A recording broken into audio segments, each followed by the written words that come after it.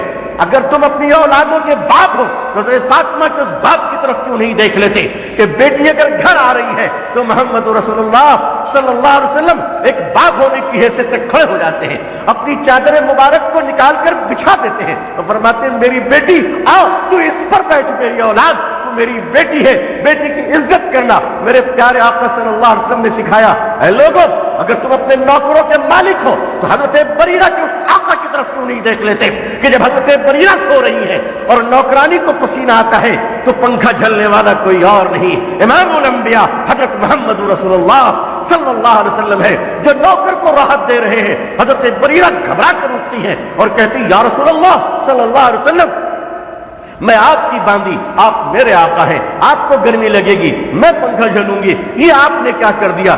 میرے آقا صلی اللہ علیہ وسلم نے فرمایا بریرہ احسان کا بدلہ احسان ہوتا ہے، جب تم مجھے پنکھا جھل سکتی ہو تو میں تمہیں کیوں نہیں آرام دے سکتا؟ اے لوگوں اگر تم تاجر ہو تو ماں خدیجہ کے تجارت میں اور اس مال کے ساتھ پارٹنرشپ میں اس 25 سال کے نوجوان کا کریکٹر کیوں نہیں دیکھ لیتے جو غلام میسرہ جس کے کریکٹر کو بیان کرتے ہیں اور ملک شام و دمشق و عراق کی طرف جاتے ہیں اور تجارت کی طرف لوٹتے ہیں، اور وہ ساتھ میں رہنے والے غلام میسرہ کی رپورٹ یہ ہے کہ کیا بتاؤں خدیجہ ایسا تاجر میں نے آج تک نہیں دیکھا، جو خریدار آیا وہ مال کیا خریدتا خود کو بیچ کر چلا گیا۔ نبی پاک صلی اللہ علیہ وسلم کی زندگی کا وہ کون سا گوشہ خالی ہے؟ دوستوں کے ساتھ آپ کا کردار کیا ہے؟ بچپنے میں آپ کا کردار کیا ہے؟ اسی لیے شاید امریکن مصنف انصاف کرنے پر مجبور ہو گیا۔ ایچ مائیکل ہارٹ نے جب دی 100 لکھی اور دی 100 کے اندر اس نے 100 بڑے انسانوں نے جب محمد رسول اللہ صلی اللہ علیہ وسلم کو سب سے پہلا نمبر دیتا ہے 25 سال کی محنتوں کے بعد، تو اس نے کہا تھا کہ لوگوں مجھ سے پوچھ سکتے ہو کہ میں حضرت موسیٰ کو پہلا نمبر کیوں نہیں دیتا، میں حضرت عیسیٰ کو پہلا نمبر کیوں نہیں دیتا؟ میں چاہ رہا تھا کہ میں حضرت موسیٰ کو پہلا نمبر دیکھوں، لیکن بچپن دیکھا محمد سے اچھا کسی کا نہیں ملا صلی اللہ علیہ وسلم، جوانی دیکھی اس سے زیادہ غیرت مند مجھے کہیں اور نہیں ملا، محمد رسول اللہ صلی اللہ علیہ وسلم سے بڑھ کر کوئی اعلیٰ کریکٹر کا انسان تو ہمیں لا دو۔ میں لکھنا تو چاہ رہا تھا کسی اور کے بارے میں، لیکن شاید اس قلم کے ذریعے سے میرے ضمیر کی آواز آ رہی تھی، اے ایچ مائیکل ہارٹ تو جسے نام لکھنا چاہے لکھ لے، مگر اگر انصاف کی بات کرے گا تو محمد سے پہلا نام کسی کا نہیں آ سکتا صلی اللہ علیہ وسلم۔ اس رسول اعظم صلی اللہ علیہ وسلم کی یہ امت ہے اور اس امت کی بڑی ذمہ داری ہے، اسی امت پر دنیا مکمل کر دی جائے گی، اسی امت پر دنیا ختم کر دی جائے گی۔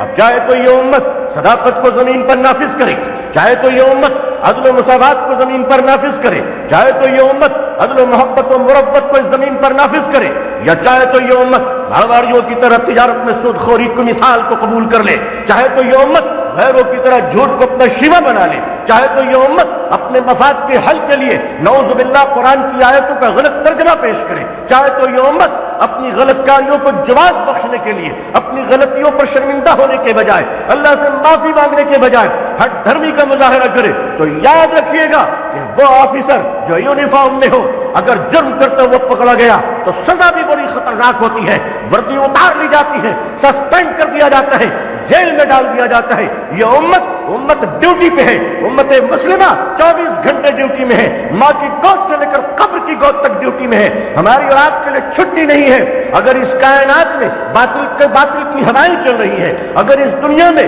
جرم کا بول بالا ہے، اگر ظلم پہاڑوں کے اوپر سے کود کر گر رہی ہے، اگر انسانیت نقصان اور خطرے میں ہے، لوگ اللہ کو نہیں پہچان رہے ہیں، صداقت کے چراغ روشن نہیں ہو رہے، تو یاد رکھیے جہاں نظام کفر ذمہ دار ہے، جہاں نظام حکومت ذمہ دار ہے، وہاں محمد رسول اللہ صلی اللہ علیہ وسلم کی یہ امت بھی جواب دہ۔ آپ اور ہم اپنے جواب دہی سے پیچھے نہیں ہٹ سکتے. ہم پر اور آپ پر بڑی ذمہ داری ہے. کنتم خیر امۃ اخرجت للناس تأمرون بالمعروف وتنہون عن المنکر. اللہ تعالیٰ نے ایک بہترین امت بنایا اور اس لیے بنایا کہ بھلائی کی طرف آواز دو, برائیوں سے روک دو.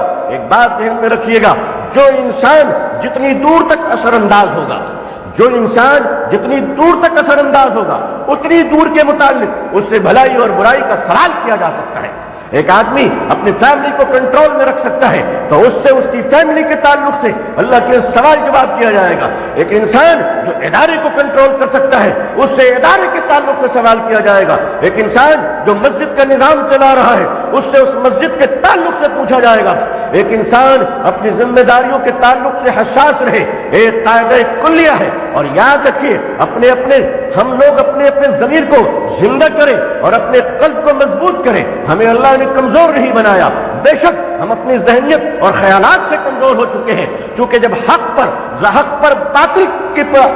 باطل کا غلاف چڑھ جاتا ہے تو حق شرمندہ ہو جاتا ہے. لیکن قاعدہ کلیہ اور گرامر یہ ہے کہ اس دنیا میں اندھیرے نام کی کوئی چیز نہیں ہے. اس دنیا میں اندھیرا نام کی کوئی چیز نہیں ہے, تاریکی کوئی چیز نہیں ہے. ہم لوگ کہتے ہیں رات ہو گئی, اندھیرا ہو گیا.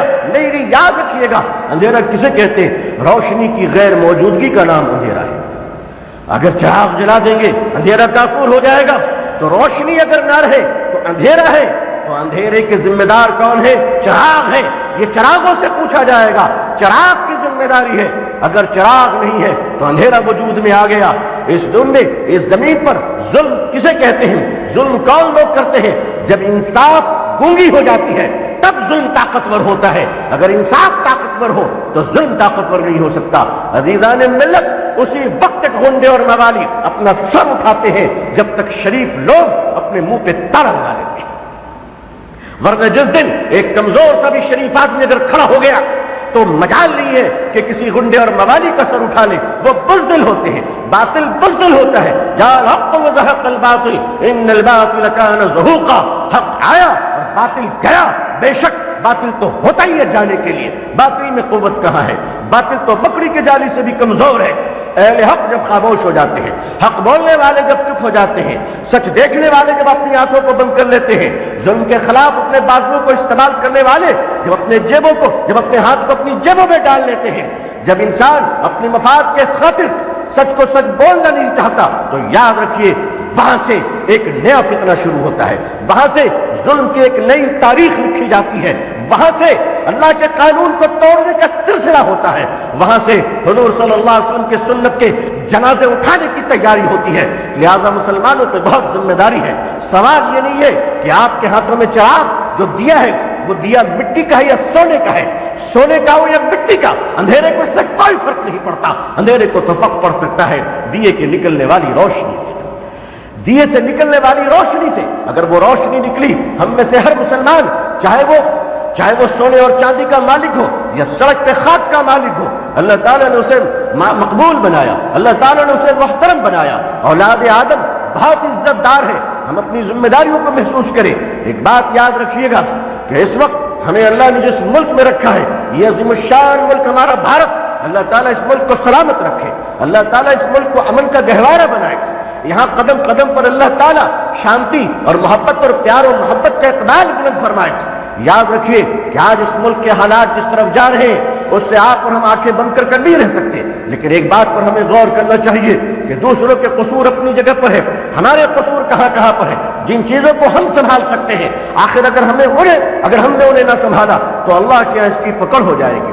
عزیزان ملت, آپ اپنے گھر میں جب تشریف لے جاتے ہیں, آپ کا اپنا بنایا ہوا گھر ہے, آپ کی اپنی عمارت ہے, آپ کا اپنا دروازہ ہے, آپ کا اپنا بیڈ روم ہے, لیکن اپنے گھر میں بھی جانے کے کچھ اصول ہوتے ہیں. ذرا شریف لوگوں سے پوچھ لیجئے, الحمدللہ یہاں سارے ہی شریف لوگ موجود ہیں. آپ میں سے اگر کسی کے گھر میں بیٹے کی شادی اور بہو بھی موجود ہو, بیٹی کے ساتھ داماد بھی موجود ہو, اور آپ کو معلوم ہے کہ وہ کمرے میں ہے, تو باپ کتنے ادب سے کمرے کے سامنے سے گزر جاتا ہے. گزرتا ہے کہ نہیں گزرتا ہے؟ تاکہ کسی طرح کی بے حیائی نہ ہو, کسی طرح کی بے غیرتی نہ ہو. گھر آپ کا ہے لیکن آپ سر جھکا کر کراس کرتے ہیں. گھر آپ کا ہے لیکن چپل آپ باہر اتارتے ہیں. گھر آپ کا ہے لیکن استنجا خانے کے لیے آپ ٹوائلٹ واش روم میں جاتے ہیں. آپ کے اپنے گھر کے اپنے اصول ہیں, جس اصول کی آپ پاسداری کرتے ہیں. مہمان اگر گھر میں آئیں گے تو ان کے بیٹھنے کی جگہ الگ ہے، ایسا نہیں کہ وہ پورے گھر میں جہاں چاہے چلے جائیں، حیا و پردہ کا سوال ہے۔ میرے بزرگوں، عزیزان ملت، میرے کرم فرماؤ، اگر اپنے گھر میں بھی کچھ اصول ہیں تو اتنا بڑا وطن اللہ نے ہمیں عطا فرمایا ہے، کیا اس ملک میں رہنے کے کچھ اصول نہیں ہوں گے؟ کیا اس ملک میں رہنے کی کوئی ذمہ داری نہیں ہوں گے؟ کیا اس ملک میں رہنے کے کچھ ہمارے اوپر کچھ قوانین اور ضابطے اور کچھ اصول نہیں ہوں گے کہ ہم کس طرح رہیں، دوسروں کی طرح دوسروں کے لیے ہم کتنے خیر ثابت ہوں؟ آپ اللہ تبارک و تعالیٰ نے ہمیں انسانیت کے لیے بھلائی کا ذریعہ بنایا۔ جب مسلمان بھلائی کا باعث رہے گا اللہ تعالیٰ اسے سرخرو رکھے گا۔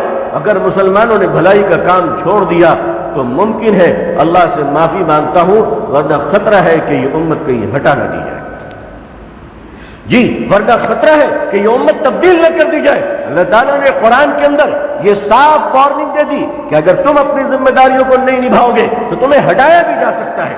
نبی کریم صلی اللہ علیہ وسلم کے زندگی کے دو پہلوؤں پہ ذرا غور کیجئے تو بات پوری واضح ہو جائے گی۔ ہم سب جانتے ہیں، آپ سب جانتے ہیں کہ نبی کریم صلی اللہ علیہ وسلم کو تاج نبوت اللہ نے عطا فرمائی وہ تقریباً 40 سال کی عمر میں۔ یہ بات بڑی مشہور ہے، بچپن سے سنتے ہوئے ہم بڑے ہوئے کہ حضور صلی اللہ علیہ وسلم کو 40 سال کی عمر میں غار حرا میں حضرت جبریل علیہ السلام نے قرآن کی پہلی وحی پہنچائی اور آپ کی نبوت کا اظہار ہوا۔ اب میں آپ سے پوچھوں کہ حضور صلی اللہ علیہ وسلم نے یہ جو عبادات ہیں، نماز، روزے، حج، زکوٰۃ، بہرحال عبادات ہیں، اسلام کی 5 بنیادوں میں جو 4 احکام ہیں ایمان کے بعد۔ عن ابن عمر رضی اللہ تعالی عنہ قال قال رسول اللہ صلی اللہ علیہ وسلم بني الإسلام على 5 شهادة أن لا إله إلا الله وأشهد أن محمدا عبده ورسوله وإقام الصلاة وإيتاء الزكاة والحج وصوم رمضان أو كما قال عليه الصلاة والسلام۔ لیکن یہ جو احکام ہیں، یہ جو قرآن کی آیات ہیں، یہ جو احادیث ہیں، یہ جو شریعت ہے، یہ کب سے نافذ العمل ہے؟ نبوت کے بعد یا نبوت سے پہلے؟ ظاہری نبوت کے بعد۔ تو حضور صلی اللہ علیہ وسلم نے اس امت کو جتنی بھی شریعت کی چیزیں دی، عبادات کے احکام دیے، یہ تو 40 سال کی عمر کے بعد دیے۔ اب سوال یہ اٹھتا ہے کہ ہمارے نبی 40 سال سے پہلے، نبوت سے پہلے، بچپن سے لے کر 40 سال تک کیا کر رہے تھے؟ یہ بڑا اہم سوال ہے۔ حضور صلی اللہ علیہ وسلم پیدائش کے بعد سے لے کر آپ نے جب سے ہوش سنبھالا تو آپ نے اس 40 سال کی عمر تک، یہ احکام کے آنے سے پہلے آپ نے وہ کون سا کام کیا؟ ذرا بتائیے، کیا وہ کام بھی نمونہ ہے یا نہیں ہمارے لیے؟ جب نبوت ظاہر نہیں کی گئی، حالانکہ نبی کریم صلی اللہ علیہ وسلم پیدائشی نبی ہے، آپ سب سے پہلے نبی بنائے گئے، مگر اظہار کی بات کر رہا ہوں، میں ظاہر کرنے کی بات کر رہا ہوں، بعثت کے اجالے کو مکے والوں کے سامنے لانے سے قبل کی بات کر رہا ہوں کہ حضور صلی اللہ علیہ وسلم نبوت سے پہلے کیا کر رہے تھے۔ ذرا اس طرف چلیں، ذرا دیکھیں کہ نبوت سے پہلے کیا کر رہے تھے میرے آقا صلی اللہ علیہ وسلم۔ آقا صلی اللہ علیہ وسلم کا عالم یہ تھا کہ آپ نے دیکھا کہ مکے میں ظلم بڑھ گیا ہے، مکے میں جبر بڑھ گئی ہے، مکے کے لوگ خیانت کر رہے، امانت داری نہیں کرتے، آنے والے تاجروں کو لوٹ لیتے ہیں، ایک دوسرے کے ساتھ انصاف نہیں ہے۔ تو آپ صلی اللہ علیہ وسلم نے 16 سال کی کم عمری میں آپ کھڑے ہوئے۔ سوچئے ذرا، مکے کی اس سنگلاخ اور پہاڑی علاقہ جہاں ایک سے ایک سردار موجود تھے، اور سردار بھی کیسی مضبوط ہڈی والے جو کسی کی نہ سنے، جہاں ابو جہل ہو، ابو لہب ہو، بڑے بڑے امیہ بن خلف ہو، ابو سفیان ہو جو بعد میں ایمان لائے رضی اللہ تعالیٰ عنہ، ایسے بڑے بڑے لوگ موجود ہیں، مگر مکے میں نظام انصاف قائم نہیں تھا۔ آپ صلی اللہ علیہ وسلم نے 16 سال کی عمر میں اہل مکہ کو آواز دی، اے مکے والو آؤ اور ہم ظلم کے خلاف آواز بلند کریں، انصاف کو قائم کریں، مسافروں کو کھانا کھلائیں، روتے ہوئے کے آنسوؤں کو پوچھیں، ماں بہنوں کی عزت و ناموس کی حفاظت کریں، آنے والے تاجروں کو ان کی تجارت کے پیسے لوٹائیں۔ اس کے لیے آپ نے 16 سال کی عمر میں مکے کے اندر ایک کمیٹی بنائی، آپ نے ایک سوشل ویلفیئر آرگنائزیشن بنائی کہ آؤ مکے کے اندر ہم بھلائی کا کام کریں۔ نبی کریم صلی اللہ علیہ وسلم جب دنیا جانتی نہیں تھی کہ آپ اللہ کے نبی ہیں، آپ راستے سے چلتے تھے، مکے کے بڑے سردار کھڑے ہو جاتے تھے، کیا کہتے تھے؟ کوئی یہ نہیں کہتے تھے کہ محمد آ رہا ہے صلی اللہ علیہ وسلم، سب یہ کہتے تھے صادق آ رہا ہے، مطلب سچ بولنے والا آ رہا ہے، امین آ رہا ہے، امانت دار آ رہا ہے۔ اللہ اللہ، جس حضور صلی اللہ علیہ وسلم کے کیریکٹر کو دیکھ کر اہل مکہ کھڑا ہو جاتا ہو، اللہ تعالیٰ نے دنیا کو بتا دیا کہ دیکھو جب 40 سال کی عمر میں اپنے نبی کو اپنے نبی کی نبوت کو ظاہر کروں گا تو اہل مکہ والے تم دشمنی کے باوجود بھی میرے نبی کے کیریکٹر پر انگلی نہیں اٹھا سکتے۔ میرے نبی کے کریکٹر پر انگلی نہیں اٹھا سکتے۔ اسی لیے جب پہلا قافلہ ہجرت کا حضرت جعفر بن ابی طالب رضی اللہ تعالیٰ عنہ کی قیادت میں حبشہ گیا نجاشی کے یہاں دربار میں، تو پیچھے سے مکے کفار مکہ کی طرف سے نمائندگی کرتے ہوئے ابو سفیان بھی ایک قافلہ لے کر پہنچے تاکہ مسلمانوں کو واپس لا سکے۔ نجاشی دربار کے وزیروں نے حضرت ابو سفیان سے کنارے میں پوچھا کہ اے ابو سفیان، یہ بتاؤ کہ تم جس محمد رسول اللہ صلی اللہ علیہ وسلم کی مخالفت کے لیے آئے ہو، ان کی کوئی کمی تو بتاؤ، ان کی کوئی جھوٹ تو بتاؤ، ان کی کوئی لغزش تو بتاؤ۔ تو ابو سفیان نے کہا کہ میں مخالفت میں ضرور آیا ہوں لیکن اتنا بے غیرت نہیں ہوں کہ کسی شریف انسان پر الزام لگا دوں۔ عزیزان ملت، امت مسلمہ کی اجتماعی ذمہ داری ہے کہ اس دور پرفتن میں جب ہر طرف فتنہ ہی فتنہ ہو، اس فتنے میں ہم اپنے اسلاف اور اکابرین کی امانتوں کی حفاظت کریں، انشاءاللہ اپنے ایمان کی حفاظت کریں، اپنے مدارس اور خانقاہوں کی حفاظت کریں، اپنے مساجد کی حفاظت کریں، اپنے اداروں کی حفاظت کریں۔ اگر ہمارے جیتے جی اسلاف اور بزرگوں کی قربانیوں کا کوئی مرکز، کوئی ادارہ، اور اگر کوئی دینی مرکز ہمارے ہاتھوں سے نکل گیا اور وہ برائیوں کا مرکز بن گیا، اگر وہ باطل اور جھوٹ کا مرکز بن گیا، تو شاید ہماری زیادہ پکڑ ہو یا نہ ہو لیکن ہم کسی نہ کسی حد تک جواب دہ ہوں گے۔ ہم پر اور آپ سب پر یہ ذمہ داریاں ہیں کہ اللہ تعالیٰ ہمیں وہ توفیق دے کہ جس سے ہم حق کے لیے اپنے ہاتھوں کو اٹھا سکیں اور غلط کو اپنے ہاتھوں سے آگے بڑھا کر روکنے کی قوت پیدا کر سکیں۔ اللہ تبارک و تعالیٰ سے دعا ہے کہ اللہ تعالیٰ پوری دنیا میں ہم سب کو اسلام کی عزت دیکھنا نصیب فرمائے، اقوام عالم اور اہل ہندوستان کے دلوں میں اللہ اسلام کے لیے اور مسلمانوں کے لیے جذبہ محبت و احترام پیدا فرمائے۔ اللہ ہمیں اور آپ کو اور پوری امت مسلمہ کو صحت، عافیت، سلامتی، خیر، خوشحالی، عزت، تندرستی کے ساتھ اسلام پہ زندگی، ایمان پر خاتمہ نصیب فرمائے۔ آپ حضرات سے بھی دعاؤں کی درخواست ہے۔ آخر دعوانا الحمدللہ رب العالمین، والسلام علیکم ورحمۃ اللہ وبرکاتہ۔